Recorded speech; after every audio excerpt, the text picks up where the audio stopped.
नमस्कार, knocking-news.com में आपका स्वागत है। मैं हूं गिरिजेश वशिष्ठ। कॉमेडियन राजू श्रीवास्तव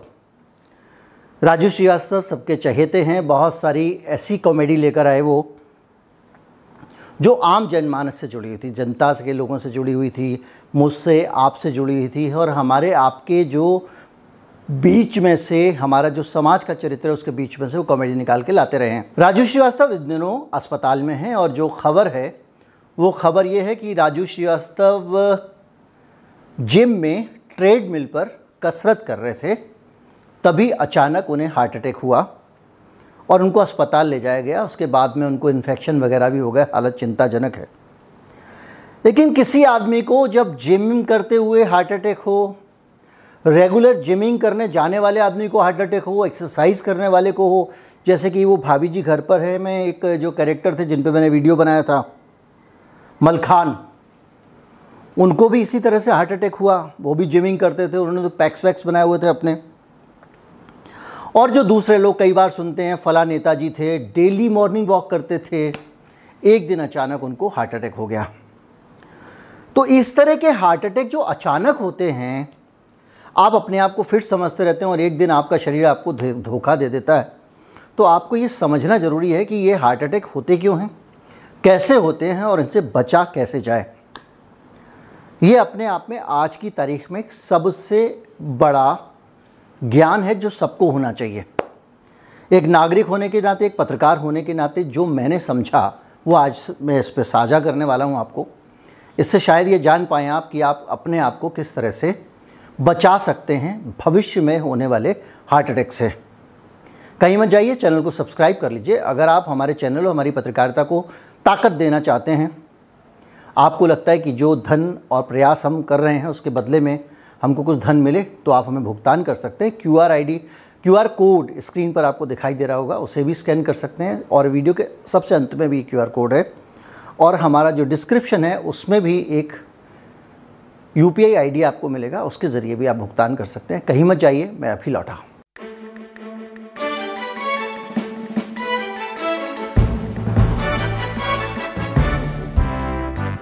बड़ा सवाल ये है कि मेरे अंदर हार्ट की बीमारी आगे आगे बढ़ रही है, जन्म ले रही है, इसका पता मुझे कैसे लगे।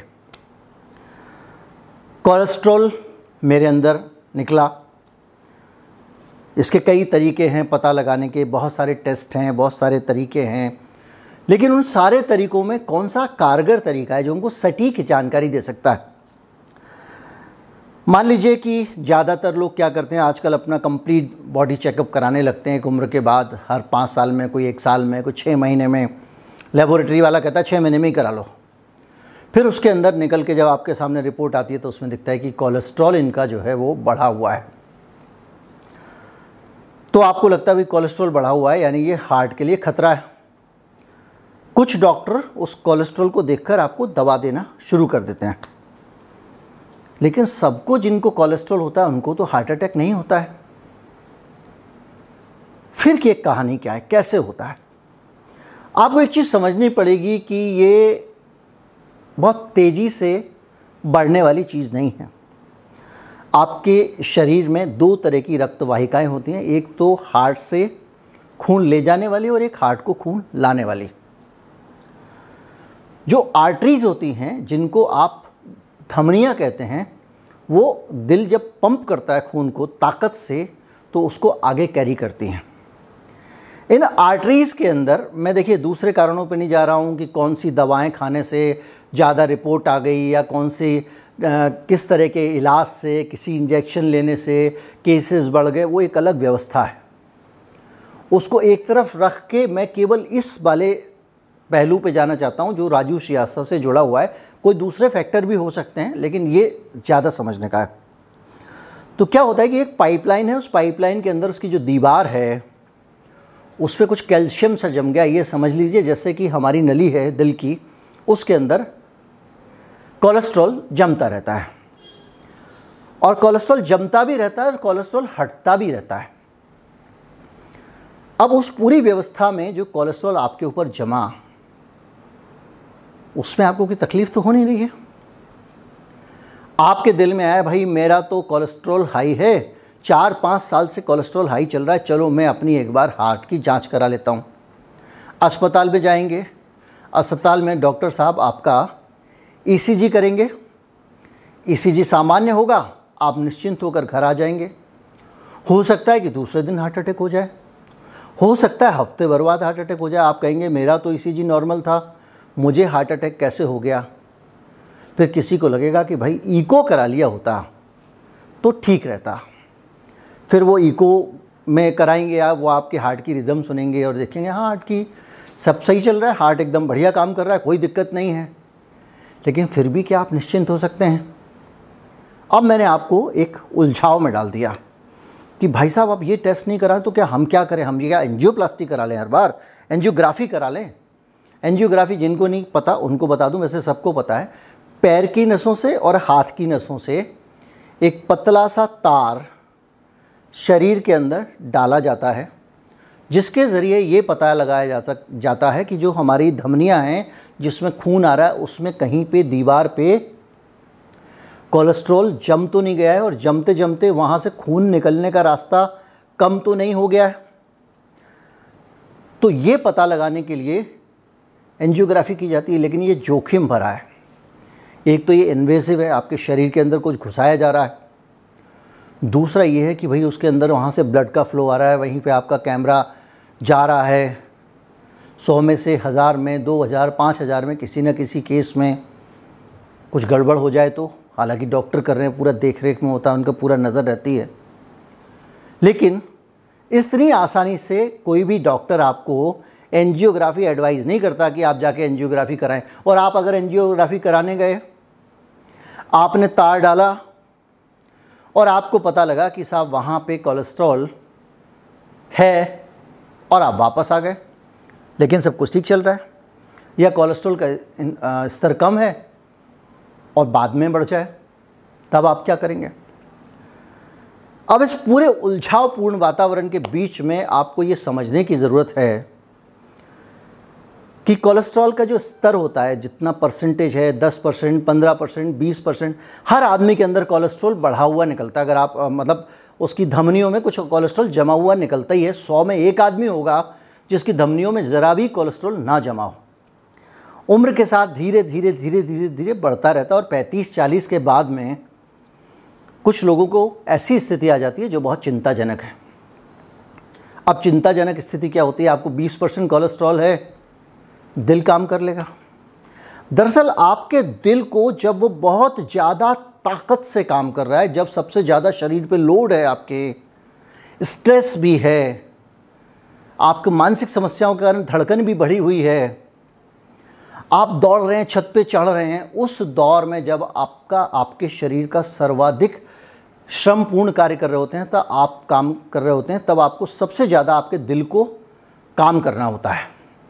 जब आप दौड़ रहे होते हैं, जब आप बड़ा वजन उठा रहे होते हैं, तो उस वक्त आपका दिल ज़्यादा काम करता है। तो जब आपका दिल ज़्यादा काम कर रहा है और तेज़ी से और ज़्यादा खून छोड़ रहा है, उस दौरान वो जो आपका परसेंटेज है ना आर्टरी का बचा हुआ, कोलेस्ट्रॉल जमने के बाद बचा हुआ, मान लीजिए आपके में 50% कोलेस्ट्रॉल है, यानी आपकी आर्टरी की क्षमता आधी हो गई है, तो उस 50% की अवस्था में भी आप अपने शरीर का अधिकतम संभव श्रम कर लेंगे और आपको हार्ट अटैक नहीं होगा। कितने केसेस में? 100 में से 99 केसेस में। 1% केसेस में आपकी आर्टरीज एकदम क्लीन हो तब भी हो सकता है, वो एक अलग केस है। तो 50% में आपको आपके पूरे एफर्ट डालने के बाद भी हार्ट अटैक नहीं होगा। लेकिन 50% से आप संतुष्ट हो सकते हैं? नहीं हो सकते, क्योंकि जो 0 से 50% आया है वो 55, 60, 65% भी भविष्य में जा सकता है। दूसरा रास्ता क्या है? दूसरा रास्ता ये है कि डॉक्टर ये मानते हैं, जो जानना बहुत ज़रूरी है, कि 70% और उससे ऊपर जब आपकी आर्टरीज के अंदर कोलेस्ट्रॉल जम जाता है, तब समस्या बड़ी हो जाती है। उसकी समस्या क्या बड़ी हो जाती है? अब आर्टरीज के अंदर आपके कोलेस्ट्रॉल जमा हुआ है और उसके ऊपर एक झिल्ली चढ़ी हुई है। अचानक वो झिल्ली फट गई और तेज़ी से उसके अंदर जो कोलेस्ट्रॉल है वो आपके ब्लड में भागा, और जैसे ही वो ब्लड में कोलेस्ट्रॉल भागा वहाँ आगे 70% ब्लॉकेज है, और ये गया उसने पूरा 100% उसको कर दिया बंद। तो हार्ट पे लोड पड़ेगा, इसलिए 70% खतरनाक है। अब मसला ये आता है कि मूल बात ये है कि आपको पता कैसे चले कि आपको कितना है। आप अपना रोज़ का काम कर रहे हैं, गाड़ी चलाते हुए जा रहे हैं, आ रहे हैं, खा रहे हैं, पी रहे हैं, ऊपर की सीढ़ी थोड़ी सी चढ़ ले रहे हैं, बाल्टी भी उठा ले रहे हैं, लेकिन आपका हार्ट उस लेवल पे पहुंच ही नहीं रहा है जिस लेवल तक आपके लिए ब्लॉकेज खतरनाक हो सकती है। अब आप जा रहे हैं जिमिंग करने के लिए और अचानक आपको जोश आया कि भाई मैं आज तो 17 की रफ्तार में दौड़ूंगा, आज मैं 20 की रफ्तार में दौड़ूंगा। कई बार हो जाता है ये जिमिंग में, जो है ना, अंदर से कुछ हार्मोन आते हैं, आपको बहुत जोश दिलाते हैं। मैं 100 किलो से डेड लिफ्ट करूँगा, अब आपको लगा मैं 30 किलो के डंबल के साथ चेस्ट प्रेस करूँगा, आ गया आपके दिमाग में। या आपने स्प्रिंट मार दिया, बहुत तेज़ भाग के आपने कुछ कर दिया, एक्सरसाइज एक्टिविटी कर दी।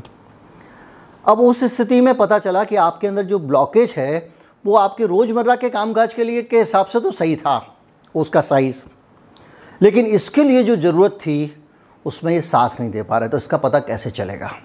इसके लिए एक टेस्ट बना हुआ है, TMT, ट्रेडमिल, जिसको कहते हैं ट्रेडमिल टेस्ट। जब आप डॉक्टर के पास जाते हैं, डॉक्टर आपका ECG करता है, फिर आपको कहता है भाग बेटा, फिर आप भागते जाते हैं, और जब आपको फुल कैपेसिटी में भगा लेता है तब चेक करता है कि भाई हार्ट ठीक से काम कर पा रहा है या उस पर लोड कर रहा है। अगर लोड पड़ रहा है तो डॉक्टर समझ लेता है कि हाँ, आज इनके हार्ट को अभी से इलाज करने की ज़रूरत है। 70% से ज़्यादा, 80% के आसपास ब्लॉकेज है तो डालने वाले कम पे भी डाल देते हैं। तो डॉक्टर वहाँ पे एक जाली लगा देगा, स्टेंट लगा देगा, जो कि उस जगह पे जाके अंदर एक गुब्बारे से फूल जाती है, और जब वो जाली गुब्बारे से जाके फूल जाएगी तो फूलने के बाद में वो पैसेज को बराबर कर देगी, फिर वहाँ से ब्लड दौड़ने लगेगा। कुछ साल बाद उस जाली पे भी जम जाता है। उसके लिए बहुत नई टेक्नोलॉजी आ रही है, मेडिकेटेड आ रहे हैं, उस पर हम जाना नहीं चाहेंगे। तो अब क्या हुआ कि अगर लेकिन 50% है और आप उस लेवल पर मेहनत की कि जो 50% में भी दिल को पता लगने लगा कि दिक्कत आ रही है, तो डॉक्टर आपको दवाएं देके दूसरे तरीक़ों से आपके ब्लॉकेज को कम कर सकता है। जो मॉडर्न मेडिकल साइंस कहता है उसके हिसाब से, देखिए अब इसके बहुत सारे इलाज हैं, बहुत सारे तरह तरह के चीज़ें हैं, उपाय हैं, और वो लोग करते रहते हैं। कोई आयुर्वेदिक उपाय है, कोई अर्जुन की छाल लेता है, दूसरी चीज़ें लेता है। लेकिन मैं एक कॉम्पिटेंट मेडिकल प्रैक्टिशनर नहीं हूँ, लेकिन इस तरह की कोई बात आपको नहीं कहना चाहूँगा। मैं आपको एक साइंस बता रहा हूँ। तो ऐसी स्थिति में फिर डॉक्टर आपको जब तक आप 70% से आपका कम ब्लॉकेज अगर है, तो डॉक्टर प्रेफर करता है कि आपको दवाएं देके उसको कंट्रोल कर ले। उसमें भी सर्जन्स में और मेडिसिन वालों में थोड़े डिफरेंसेस होते हैं। सर्जरी वाला कहता है करके ख़त्म करो, लंबा नहीं खींचना है, लेकिन कार्डियोलॉजिस्ट कहता है नहीं, दवा को मौका एक दीजिए, हम बाद में जाएंगे। वो उनके बीच का मसला है। लेकिन आप एक बात समझ लीजिए कि राजू श्रीवास्तव जैसी स्थिति जो आती है वो तब आती है जितना ब्लड निकलना आपका वो पैसेज अलाउ कर सकता है, उतना ब्लड तो आपका आराम से निकल जाता है। लेकिन जब आप बहुत मेहनत करते हैं और ज़्यादा ब्लड पंप होने लगता है और आपकी आर्टरीज पतली है उस जगह से, तो हार्ट को ज़ोर लगाना पड़ता है, तो चेंजेस दिखाई पड़ते हैं। तो ये स्थिति, अब ये वाला टेस्ट कब कराएं? डॉक्टर कहते हैं 5 साल में एक बार तो करा ही लेना चाहिए। अगर आपके साथ में दूसरे फैक्टर्स नहीं हैं, आप बहुत शुगर नहीं है, आपको बहुत ब्लड प्रेशर वाले नहीं है, दूसरी चीज़ें नहीं है, तो 5 साल में एक आध बार ट्रेडमिल पे दौड़ लेना चाहिए, ताकि आपके शरीर की क्षमता अधिकतम इस्तेमाल करने में आपका हार्ट साथ दे रहा है या नहीं दे रहा है, ये आपको पता लग जाए। और अगर वो साथ दे रहा है तो आप निश्चिंत रह सकते हैं अगले 5 साल के लिए, कुछ दवाएं ले सकते हैं। इसके अलावा कुछ बहुत सारे केसेस हैं, जैसे CT एंजियो है, उसके बारे में भी, वो भी एक टेस्ट है जिसमें कि आपका एंजियोग्राफी तो होती है लेकिन तार अंदर नहीं डाला जाता, आपको एक CT स्कैन मशीन में लिटा देते हैं, और कुछ कंट्रास्ट होते हैं, रेडियो एक्टिव कंट्रास्ट, जो आपको जाते हैं और वो बाहर से उसका सीटी स्कैन करते हैं, तो आपकी नस के अंदर जब वो चमकीला पदार्थ दौड़ रहा होता है तो पता चल जाता है कहाँ मोटी है नस, कहाँ पतली है। बहुत फुल प्रूफ इस टेस्ट को नहीं माना गया है, उसमें भी बहुत ज़्यादा वो बहुत साफ़ नहीं बता पाते हैं कितने % ब्लॉकेज है और आपका हार्ट और आपका शरीर कितने ब्लॉकेज को उसको अफोर्ड कर सकता है। दूसरा, किडनी वगैरह के मरीजों के लिए कंट्रास्ट दे के ये सब चीज़ें लेना भी जोखिम भरा हो सकता है। तो निचोड़ की बात यह है कि राजू श्रीवास्तव जैसी स्थिति आए, रोज़मर्रा के जीवन में आए, उससे अच्छा है कि आप मेडिकल कंट्रोल्ड कंडीशन में, जब सारा वातावरण नियंत्रित है, डॉक्टर मौजूद है, वहाँ पे अगर आप अपने शरीर को उस लेवल तक ले जाएं हार्ट की मेहनत को जिस पे खतरा हो सकता है, तो आपको पता चल जाएगा खतरा है या नहीं। क्योंकि अब राजू श्रीवास्तव या दूसरे लोग, जो लोग भी इस तरह से मेहनत कर रहे हैं, वो दिल को एक ऐसी हालत में उस स्तर तक ले जा रहे हैं जहाँ पे आर्टरीज ब्लॉकेज के कारण काम करना छोड़ दें या हार मान जाएं, तो वो खतरनाक हो सकता है बनिस्बत एक कंट्रोल्ड एनवायरनमेंट में। उम्मीद करता हूँ वीडियो से जानकारी थोड़ी बढ़ी होगी, अपने दिल को आप बेहतर तरीके से जान पाए होंगे। क्योंकि ये प्रश्न सबके मन में है, मेरे भी मन में है, सबके मन में है कि अचानक दौड़ता भागता कसरत करता हुआ आदमी हार्ट अटैक का शिकार क्यों हो रहा है और उसको कैसे प्रिवेंट कर सकते हैं। तो उसका तरीका, जो डॉक्टर वाला तरीका है, वो पता लगा के मैंने आपको बता दिया है। बाकी अब हालत ये है कि मामले बहुत सारे बढ़ रहे हैं हार्ट अटैक वाले, और हम सब जानते हैं कि अभी हाल के 1-2 सालों में विभिन्न परिस्थितियों के कारण, जिनका यहाँ पे मैं ज़िक्र करूँ या कुछ करूँ उसका कोई मतलब नहीं है, लेकिन आप सब समझते हैं कि बहुत सारी ऐसी अचानक बढ़ गया है मामला। अब वो कितने बढ़े हैं मामले, ये डाटा आने में भी समय लगेगा कि कितने बढ़े हैं, क्या बढ़े हैं, और भी डीप रिसर्च चल रही हैं, पता नहीं कब ये पता लगेगा। बहरहाल आप अपनी ब्लॉकेज के हिसाब से ये समझ सकते हैं कि सडन हार्ट अटैक ना हो, इसलिए आप अपनी कैसे देखभाल करें। उम्मीद करता हूँ वीडियो आपको अच्छा लगा होगा। अच्छा लगा हो तो ज़्यादा से ज़्यादा लोगों तक पहुँचाएं, चैनल को सब्सक्राइब कर लें। नमस्कार, जय हिंद। सपोर्ट करना चाहते हैं, QR कोड अभी आने वाला है।